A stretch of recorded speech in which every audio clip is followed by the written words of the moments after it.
सतर्कता आई है, गंभीरता आई है। और ये सिर्फ शहरों में हो रहा है ऐसा नहीं है।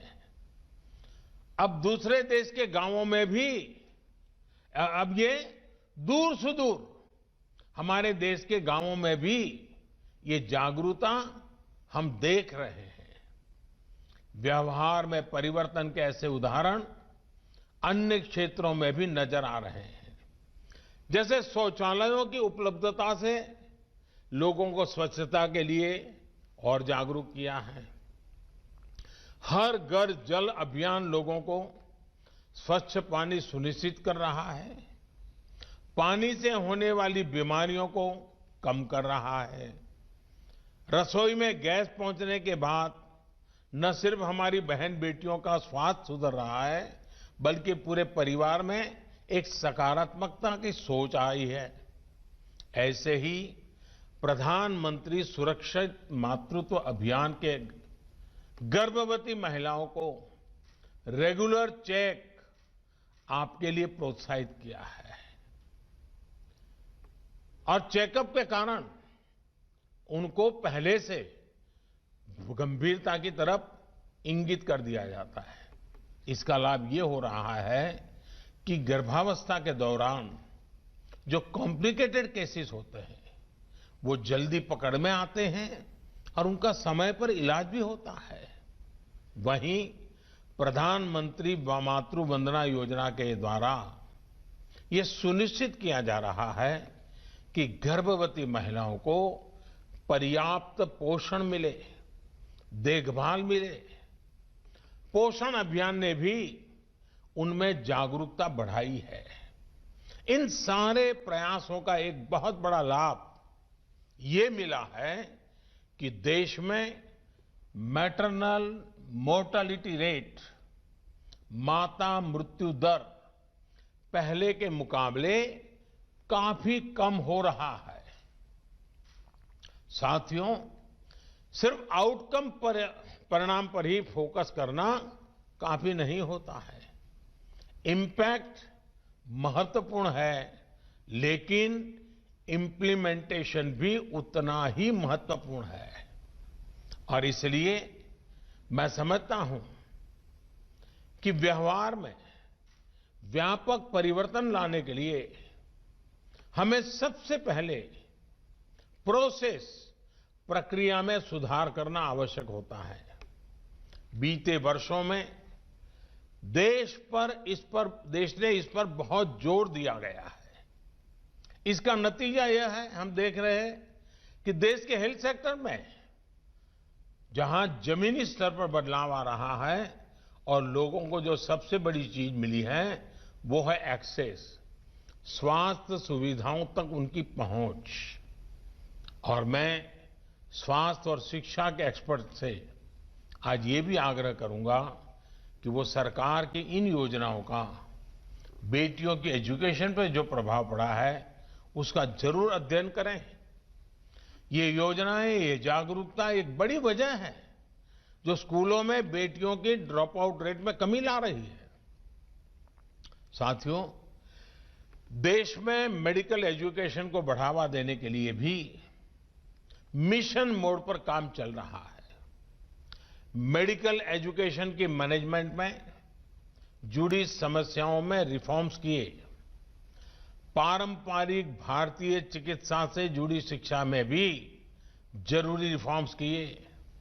नेशनल मेडिकल कमीशन बनने के बाद हेल्थ एजुकेशन में क्वालिटी भी बेहतर होगी और क्वांटिटी को लेकर भी प्रगति होगी।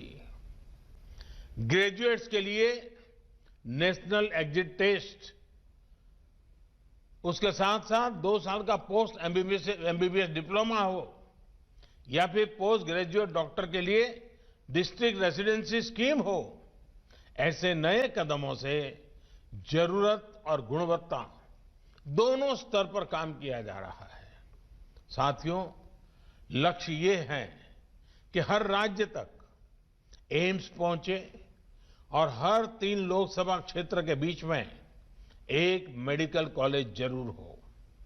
इन्हीं प्रयासों का परिणाम है कि बीते 6 साल में एमबीबीएस के 31,000 नई सीटें और पोस्ट ग्रेजुएट में 24,000 नई सीटें बढ़ाई गई है। साथियों, हेल्थ सेक्टर में भारत जमीनी स्तर पर बड़े परिवर्तन की ओर बढ़ रहा है। अगर 2020 हेल्थ चैलेंजेस का साल था, तो 2021 हेल्थ सॉल्यूशंस का साल होने वाला है। 2021 में विश्व स्वास्थ्य को लेकर से और ज्यादा जागरूक होकर समाधानों की तरफ बढ़ेगा। भारत ने भी जिस तरह 2020 में हेल्थ चैलेंजेस में से निपटने में अपना योगदान दिया है, वो दुनिया ने देखा है। मैंने शुरू में इनका जिक्र भी किया है। साथियों, भारत के ये योगदान 2021 में हेल्थ सॉल्यूशंस के लिए, सॉल्यूशंस की स्केलिंग के लिए महत्वपूर्ण होने वाला है। भारत फ्यूचर ऑफ हेल्थ और हेल्थ ऑफ फ्यूचर दोनों में ही सबसे महत्वपूर्ण रोल निभाने जा रहा है।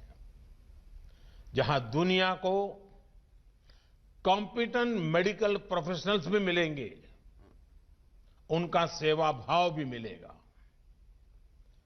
यहां दुनिया को मास इम्यूनाइजेशन का एक्सपीरियंस भी मिलेगा और एक्सपर्टाइज भी मिलेगी। यहां दुनिया को हेल्थ सॉल्यूशंस और टेक्नोलॉजी को इंटीग्रेट करने वाले स्टार्टअप्स और स्टार्टअप इकोसिस्टम भी मिलेगा। ये स्टार्टअप्स हेल्थ केयर को एक्सेसिबल भी बना रहे हैं और हेल्थ आउटकम्स को इंप्रूव भी कर रहे हैं। साथियों, आज हम सब ये देख रहे हैं कि बीमारियां अब कैसे ग्लोबलाइज हो रही है।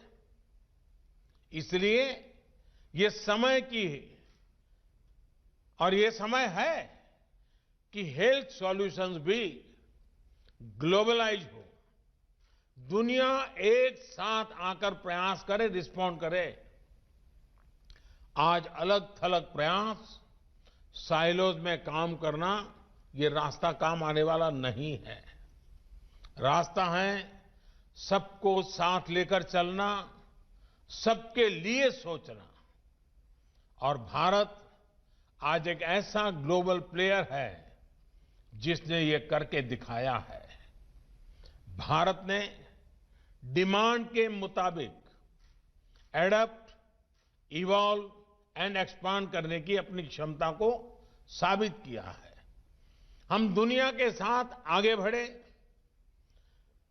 कलेक्टिव एफर्ट्स में वैल्यू एडिशन किया और हर चीज से ऊपर उठकर हमने सिर्फ और सिर्फ मानवता को केंद्र में रखा, मानवता की सेवा की।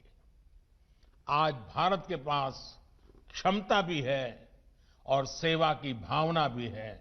इसलिए भारत ग्लोबल हेल्थ का नर्व सेंटर बनकर उभरा है।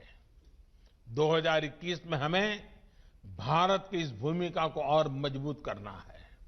साथियों, हमारे यहां कहते हैं, सर्वम अन्य परित्यज्य शरीरम पालयेदतः, यानी सबसे बड़ी प्राथमिकता शरीर के स्वास्थ्य की रक्षा ही है।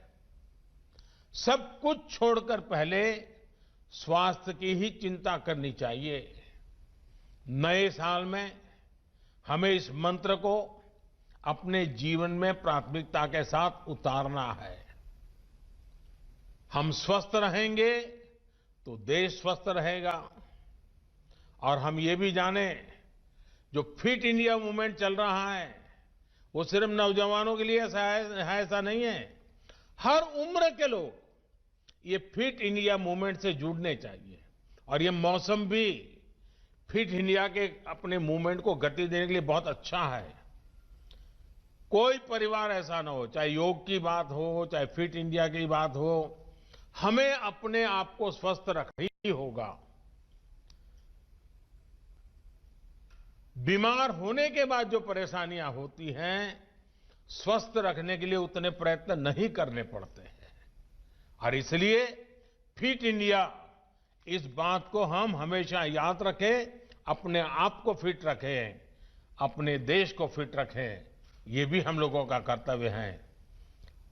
राजकोट के मेरे प्यारे भाइयों बहनों, गुजरात के मेरे प्यारे भाइयों बहनों, ये बात न भूलें कि कोरोना संक्रमण घट जरूर रहा है, लेकिन ये ऐसा वायरस है जो तेजी से फिर चपेट में ले लेता है।